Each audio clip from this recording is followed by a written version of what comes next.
Hello guys, dito po tayo ngayon sa eskolta. Nakita po natin yung dalawang tagbot ay may hinihilang dalawang loaded na barge o gibara. Hindi natin alam kung ano ang karga nila ng gibara. Ayun, tumatagos na po sa ilalim ng Jones Bridge.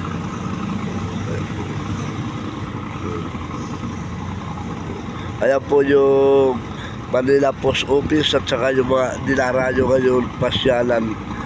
Ayun, kung sino po sa inyo ang hindi pa nakakapamasyal sa lugar na to, naghahanap kayo ng akmang pasyalan, napakaganda po dyan puntahan.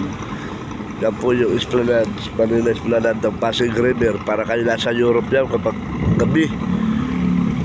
Napakalinis na po ng ilog Pasig yun. Makikita nyo po ito.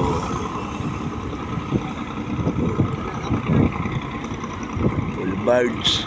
Yung kargamento na yan, dyan po yan dinadala sa mga budiga at sa pabrika dyan sa taas ng ilog Pasig dahil marami po dyan pabrika. Dahil nung araw wala pang mga container van at sa tracking, yung tulad niyan mga barge ang inaasahan magdala dyan sa mga pabrika.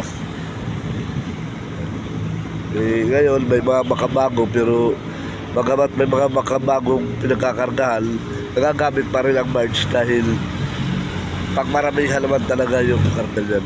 Dati po tayo nakapagtrabaho din sa ganyan.